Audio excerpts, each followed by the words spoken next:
And joining us now to debate you of have and you of have not. What would a two-tiered university system mean to Canada? In Berkeley, California, Robert Birgeneau, Chancellor at UC Berkeley and the former President of the University of Toronto. In the nation's capital, Daniel Woolf, President and Vice Chancellor at Queen's University. Roseann O'Reilly-Runte, President and Vice Chancellor of Carleton University. And Jack Lightstone, President and Vice Chancellor of Brock University. And with us here in studio, Indira Samarasekera, President of the University of Alberta. And it's great to have you, Indira, here in the studio and the others in Points Beyond. We appreciate you being with us tonight. I'm going to start by reading an excerpt from Paul Wells of Maclean's magazine, and then we'll come out of this with a question. Paul writes, over the course of a 90-minute video conference, the Big Five presidents of Canada's largest universities, McGill, U of T, UBC, U of A, UDM, they said their institutions must be given the means and mandates to set themselves still further apart from the rest of Canada's universities, to pursue world-class scientific research and train the most capable graduate students, while other schools concentrate on undergrad education. The vision they described would be a challenge to the one-size-fits-all mentality that has governed Canada's higher education system. Okay, a tiered university system where some institutions concentrate on world-class research and graduate work, others concentrate on undergrads. Let's go around the horn on this and get some feedback. Indira, what do you say to that model? So I'm talking about an ecosystem in which you have a complete spectrum of universities in which some focus on liberal arts, high-quality undergraduate education, others focus on a combination of undergraduate education and graduate programs, maybe a select number. And then finally, you have research-intensive universities that are characterized by particularly expensive infrastructure that Canada has invested over the last decade, and so that could focus on a large number of graduate programs across the spectrum along with undergraduate degrees. So I'm talking ecosystem. Okay, Roseann, how does that ecosystem sound to you? Well, I think that we're in a state of change, and we always should be in a state of change. Universities are changing, society is changing, people's needs are changing. Universities need to change to meet those needs, and by creating a system where we fix it so that one university is guaranteed a certain amount of funding compared to another, we reduce competition, and therefore we reduce excellence. And we also think about the old model of the Ivory Tower. I think today we should be talking about networks, about international collaboration, about individual scholars. People could win Nobel Prizes whether they came from Timbuktu or Toronto. Okay, that sounds like one yes from Indira, one no from Roseann to that definition of the ecosystem. Bob Birgeneau in California, what say you? Well, I think your viewers may know that, in fact, in California, here we have a tiered system. So we have 10 University of California campuses, which are the only public universities which can offer PhDs. We have a larger number of Cal State, state universities, which focus on exclusively on undergraduate education. And then we have a very extensive community college system. This has served California very well. And broadly, people view the university system here in California as being the best in the world. And certainly at the graduate level, UC Berkeley is the single best graduate school in the United States, and therefore probably the world. And so it has worked very well here in California, which has a population comparable to that of Canada. However, given the system that already exists in Canada and the fact that the same number of people are spread over 10 provinces, it would mean adapting the California plan to Canada would be rather difficult. Okay, rather difficult. I must say, I do agree. Go ahead, finish the thought. But I do agree with Indira. And I don't disagree with Roseann. I don't think they necessarily disagree with each other. Now that's just putting it a little too sweetly. I agree with Indira and I don't disagree with Roseann. Right. Help us out. No, well, no, hang on. Hold that thought for a second, because Daniel, help us break the tie here, if you like, because the California system, the way that Bob Birgeneau describes it, is that a kind of a philosophy you'd like to see imported to Canada? Well, in some ways, I think we already have something like Indira's ecosystem. The fact is, we do have strong liberal arts universities that focus on undergraduate education, and we do have big research universities like the University of Alberta or Toronto And then there's a whole bunch of us that are mid-sized, but also focus very, very strongly on undergraduate education, like my own, but belong in the research-intensive group. So in a sense, I'm not sure what would change other than simply concentrating more with the group that currently gets a fair bit of the pie already without much additional help from government. Where I would agree, I think, with all the panelists is that it's a very, very fluid system. It does need to evolve. And one reason I think we have suffered is that there really is not much scope for a national strategy on this kind of stuff because we are so provincially regulated for most of what we do, albeit not so much on the research side. Sure. Jack, now I guess the argument is that if you concentrate your resources with the big five, that's better, that's more effective, and it also allows the other universities to do their thing better and more effectively. What's your view of that argument? Well, first of all, my view is that I don't think any of us are actually arguing that. I don't hear Indira saying that. I don't hear any of my panelists here sitting beside me saying that. I think we have a system that has a whole range of different institutions that are all in flux and under development of various types. I'll mention, I think, three issues that are paramount for myself. Number one, I think Canada, to be competitive, will need many, many more people with university degrees and many more people with graduate degrees. And I don't think it's going to be possible over the medium, let alone the long term, to simply concentrate graduate education in a limited number of institutions. And I don't hear Indira saying that, frankly. I think we're being forced into a debate that really is not a debate. I think the second issue is that there is a great deal of talent, research talent, all across the university system. All of us had made a great many hires over the past 10 years or so, largely as a result of increased enrollments. And that talent ought not to go to waste wherever it is, whether it's in the so-called Big Five or any of the mid-sized universities, comprehensive universities, or for that matter, even in the undergraduate, self-proclaimed undergraduate institutions. Well, let me just see if I can read between the lines here a bit, because you say you're kind of being forced into a debate that you think is not necessarily a debate among competing interests here. And yet I read the op-ed pages of the newspapers of this country pretty carefully, and I do see the Big Five calling for kind of special status in this country that the other universities don't have. So, Indira, am I making too much out of Yes, what's going on here? Or are you just trying to say it too sweetly so you don't get your colleagues offended? Absolutely not. If you read the transcript of the McLean's interview, what we did say was universities like ours, we didn't say only ours, we said our universities like ours needed to focus more on graduate education purely because, to Jack's point, we are so far below the OECD average of graduating masters and PhDs. This is something we can do really well across the spectrum. However, there is a huge demand for undergraduate education in this country. We are behind the OECD average on undergraduate.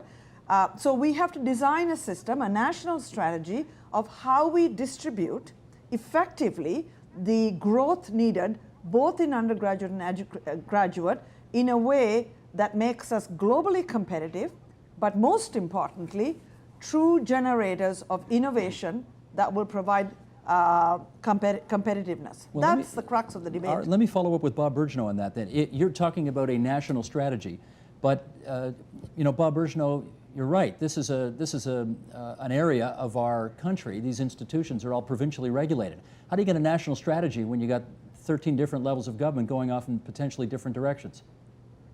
Well, of course, that's one of the challenges. But let me come back to the sort of basic point. So Indira's indeed being very sweet, so let me sharpen it a little bit to make the conversation a little more interesting. Certainly, having been a president of a university in Canada before coming here to Berkeley, there's no doubt that the flagship universities in Canada, no matter how many you want to name, 5 or 10 or 15, are underfunded significantly relative to, say, UC Berkeley or Oxford or Harvard or Stanford.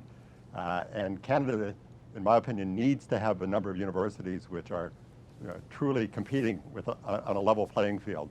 And the country simply can't afford to fund 50 or 100 universities at that level. So I think there does have to be some stratification, and I think the federal government needs to play a role in that. That is, that there is a need for a national strategy for the 31 million people or 32 million people of Canada, in the same way there's a California strategy for the 37.5 million people of California. Okay, Jack, I'm going to go back at you again on this, Jack, because at the risk of being accused of trying to manufacture a debate that doesn't exist, it sounds like Bob Birgeneau says there is a debate here, and the debate is whether to marshal significant resources into creating world-class, a handful of world-class institutions, or whether we take a kind of a one-size-fits-all, very equitable, across-the-board approach. Now, I know which side you're on this argument, but would you not agree there is a debate here? Well, I think I have a debate with Bob, but I don't necessarily have a debate with Indira. I don't hear them saying the same thing. Let me, I think, be a little more clear about where I stand. I have no qualms about University of Alberta or McGill or University of Toronto having the funding they need to provide the infrastructure for the research they do. By the same token, I don't think, well, she can answer for herself, but I would wonder whether Indira believes that a university like Brock, that also does research, should not have the level of infrastructure support for the research they do. My point is that there are good researchers all over the country, and we should not be funding institutions. We should be supporting research where the quality warrants it, and we should be having graduate programs developed in our universities where the quality warrants it. I think I would not want to see the University of Alberta starved for infrastructure money to support its research, and I don't believe that Indira would want Brock to be starved for the support that it needs to provide. Brief word to Indira, and then I want to hear Roseann on this. I agree with Bob. I think that there is a real issue here on funding. The funding on a per student basis is the same whether you're University of Alberta with large numbers of graduate students or another smaller university where you have a modest number. So there's a funding issue. But there's also an issue around choice. The question that I'm going to put back to Jack is whether smaller universities like his should focus on specific areas where they could be competitive rather than across-the-board graduate programs versus, say, a U of A or a U of T in particular, where the investments that have been made and should be made to make U of T, let's take U of T for example, because that was where Bob was, a truly world-beating institution, should they be provided the resources to be competitive across a much broader spectrum. So it comes to choice and strategic investments that are more selective than we are doing right now. Let me get everybody into this. So Roseann, you want to respond to that? Okay, let me start off by saying that the first Nobel Prize that was attributed to a scholar in Canada came to a postgrad who was working at Carleton University. You don't have to be at the University of Toronto to win a Nobel Prize. Marie Curie did not work at the Sorbonne or in the University of Paris. She was working in a greenhouse in the north of the city. Banting and Best were not at the greatest university in the world at the time that they won the Nobel Prize. Excellence does not have to stay in a certain institution. Access has to be provided to students across the country. They have to have the ability to enter programs. All universities need the opportunity to compete. It shouldn't be preordained. If we say that University X can never do anything more, then it will never do anything more. If you say that everyone is a small fish in the sea, but you have the opportunity to grow, to strive, to be the best that you can be, you will be, and that's the way Canada can compete. And to Bob Birgeneau, I'd say, great, we have wonderful Ivy League schools in the United States. Why is it that China, India, and Russia beat out the US in all the top computing and mathematic scores in the national, international exams lately? Okay, Bob Birgeneau, you want to pick at that one? It's hard to argue against any university trying to achieve its ambitions, and so this is sort of a no-win. On the other hand, oh no, we won. First of all, we just got, we've produced 21 Nobel Prizes here at UC Berkeley. The UC system has produced more than 50-some Nobel Prizes among its faculty.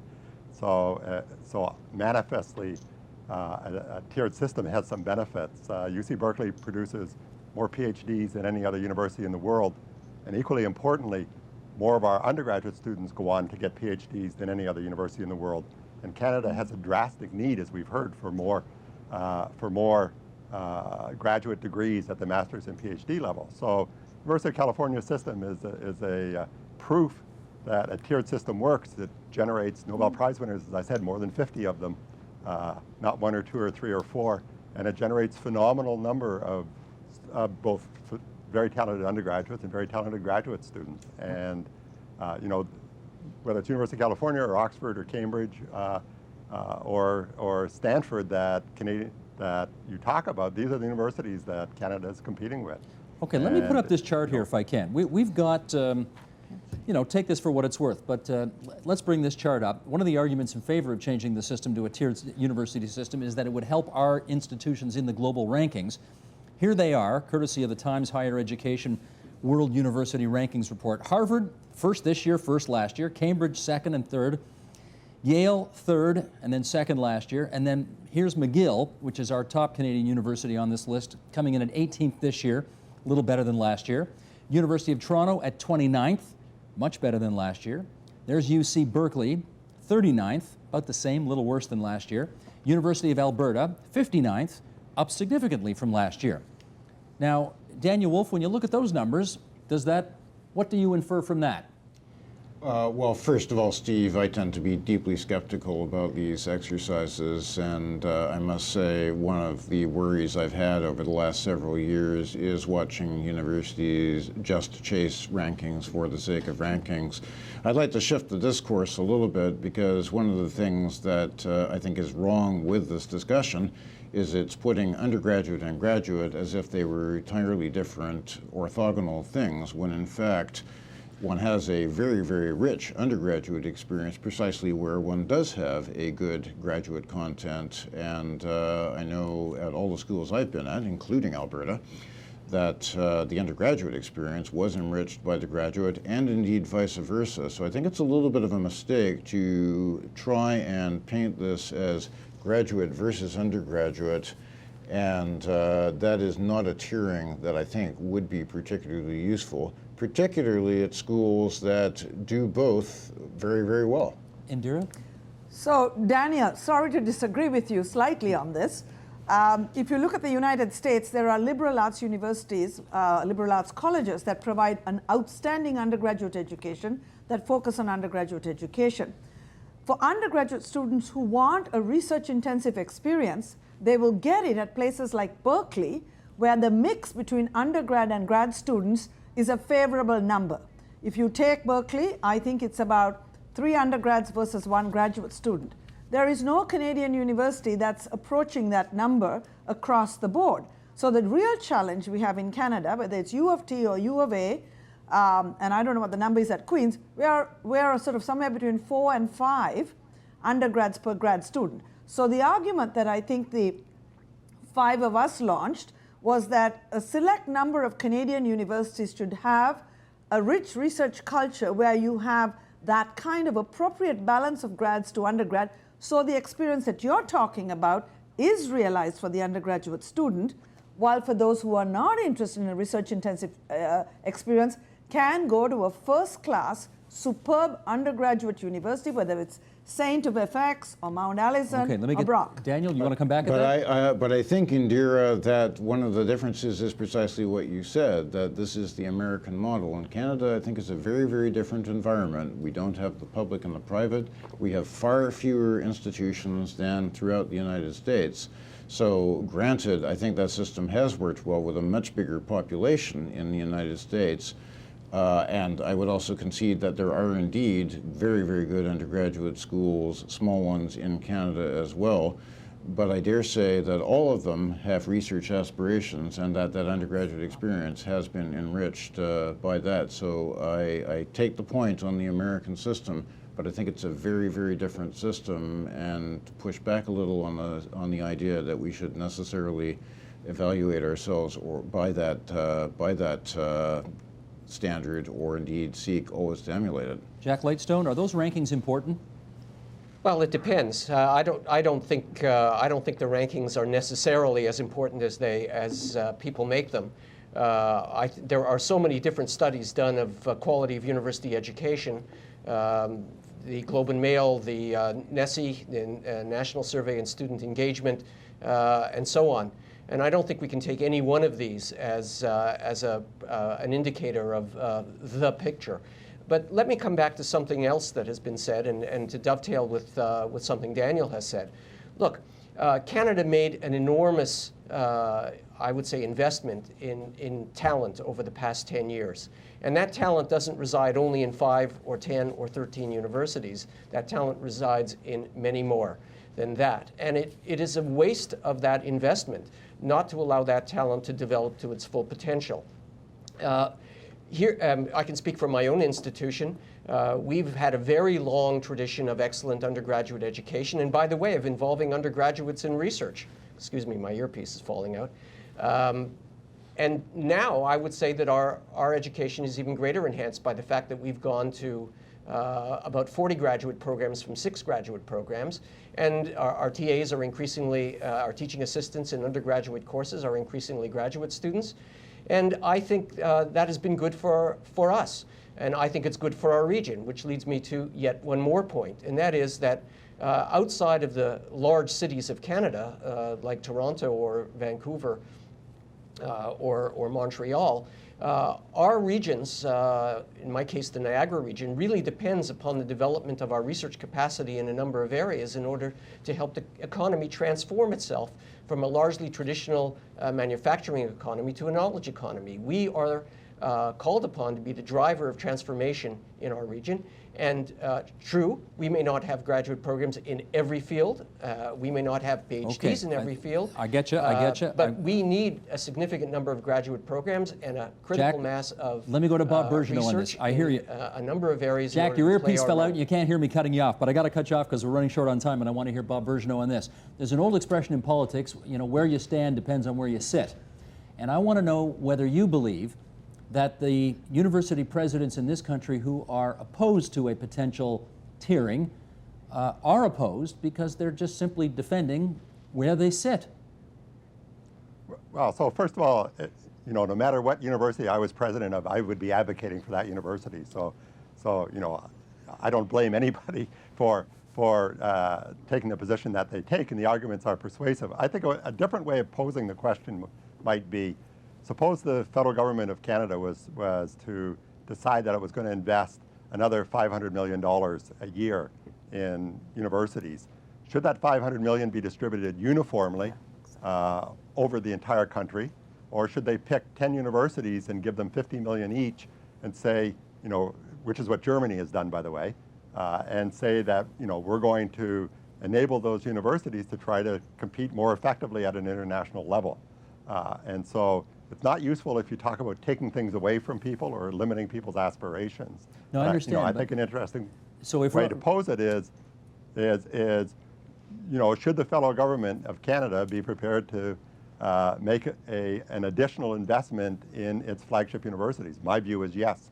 And Steve, Roseann can I Runte, that's respond to the that? point. Let me follow up with the Roseann Runte. I mean, my question for you is, if you weren't the president of Carleton, but let's say you were the president of the University of Toronto or McGill, you know, would you be arguing for what Bob Birgeneau just suggested ought to be done? I think that what would really be visionary for this country would be for the government to invest in certain themes, certain subjects, certain areas. For example, it could be the health, it could be the environment, whatever, and ask universities to create teams, interdisciplinary teams among the institutions and work together. We have an investment in many universities. Every university should have the opportunity to invest together and compete together and to work together Okay, that's to very make nice, the but world better. That's very nice, but I don't think that answered my question. My question was, if you were the president of U of T or McGill, would you be arguing what Bob Birgeneau is arguing tonight? I hope not.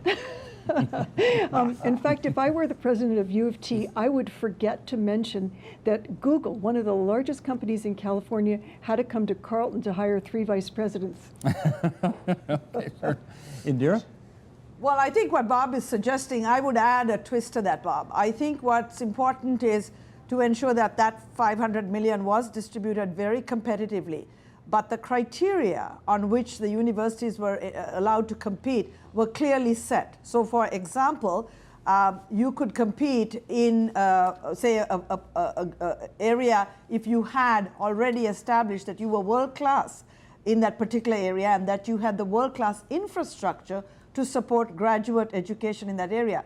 The problem with our current approach is the granting councils have open competition with no criteria that assess whether the graduate scholarships or what have you end up in a certain institution that has the infrastructure and the world-class cutting-edge researchers to support that. That's what's been missing, I think, with the broad, open approach to Canada's distribution of funding. Daniel, you want a word on that? Yeah. I guess again, sorry again to disagree with my former Don't colleague apologize. and It's okay. boss, It's fine. but one of the things that I think we should not lose sight of is that the universities don't do the research.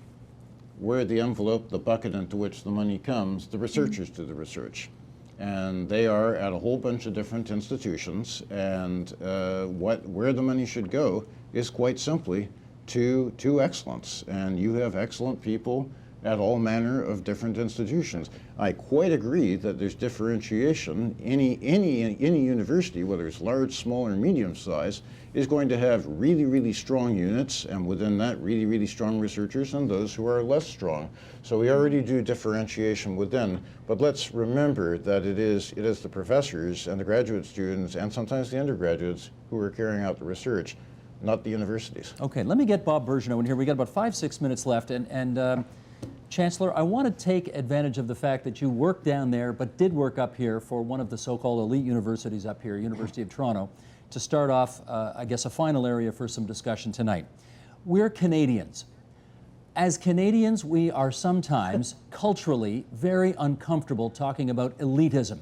We almost, in our DNA, want things to be fair and equitable across the board. Is that attitude going to get us in trouble as far as you're concerned on this issue tonight we're talking about? Well, so again, it's hard to argue against being an equitable country. It makes Canada a very attractive place to live.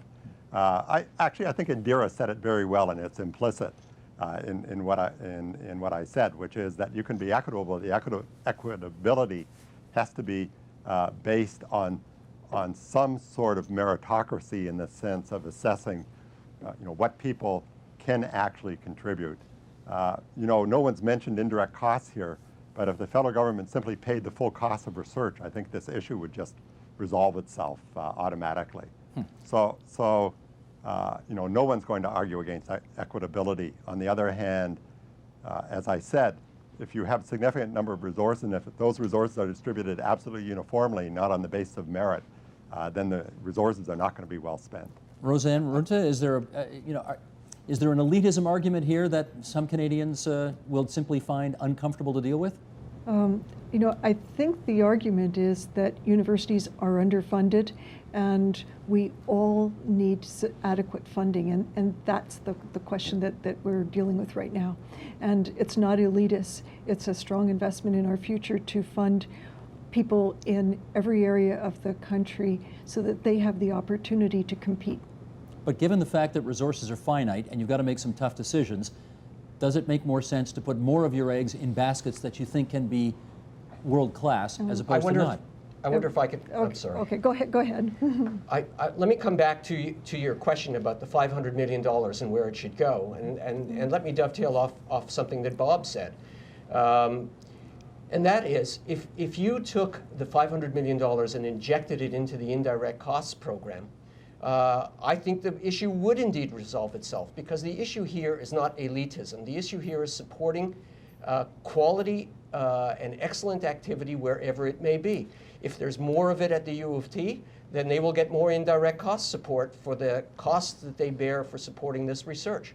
But everyone would get the amount that is appropriate for them, given the amount of research activity that is going on. And as any particular institution grows its research activity, it would grow the support it gets through the indirect cost program. Oh, let's get some feedback on that. Indira, does that sound The feasible current to you? indirect, Bob is absolutely right. The indirect costs needs to be globally competitive. However, What does that mean, first of all, the indirect costs? that's the cost that you put into universities to support things like libraries, facilities that essentially support the research enterprise, laboratories and so on. The problem with the Canadian model is exactly why Canada is not competitive globally in some of these areas. It's a perverse formula that rewards small universities disproportionately at a higher rate than University of Toronto or University of Alberta. We get 20 cents for every research dollar that comes into our university, whereas a university that has much less research funding may get 30 or 40 or 50 cents on the dollar. So we actually have a perverse incentive in this country that punishes the most research-intensive universities. So my argument... That's a Canadian way, though, isn't it? That is a Canadian way. Yeah. And I think if you look at why Canada's productivity, competitiveness, per capita income, let's call it, $8,000 less per capita than the United States, than many other countries, is because we have not been aggressive in making choices of how we invest money. Roseann Runter, she got a point?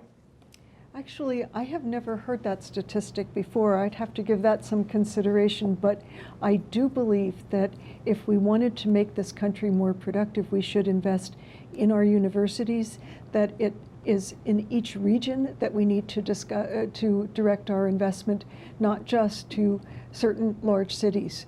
That the universities are a really great driver of the local economy. They really do contribute much beyond the amount that we invest in them. Daniel Woolf, you're in a bit of an interesting spot on this one because a lot of people in this country think of Queen's as a fairly elite institution, and yet you seem to be here tonight arguing against the kind of elitist approach, if I can call it that for argument's sake, that some of the Big Five are calling for. You want to help me on that? Oh, no, not at all. I've got absolutely no problem with being an elite institution. Not an institution for elites, mind you. I think there's a space for an elite institution that has absolutely top-drawer undergraduate experience and graduate programs and research in it. It's not, for me, for my school, it's not an either-or proposition. What I would agree with all my panelists is that the fundamental problem is that the country has not made the proper investment all around in research across the country that would make us competitive. That's what it all comes down to, is there simply isn't enough money in the system. Bob Birgeneau, our last 20 seconds. Are we simply too Canadian and fair and equitable to do what you think needs to be done? Well, so first of all, let me say, you know, all of the universities that have been represented on this panel are outstanding institutions. But I do think that in the national strategy, that whether it's through the indirect cost mechanism or otherwise, that the government needs to enhance research funding. It needs to be done on a merit base, and I think that that will enable some significant number of universities to compete effectively at the international level. Okay, on that note, that is the final note for this evening on this discussion. Can I thank our guests in our Ottawa studio, Daniel Woolf, Queen's University, Roseann O'Reilly-Runte from Carleton University, Jack Lightstone from Brock University, in California at Berkeley, Robert J. Birgeneau, formerly of the U of T, now of UC Berkeley, and here in Toronto, Indira Samarasekera, head of the University of Alberta. Thanks, everybody. Appreciate your time tonight. Thank you. Thank you.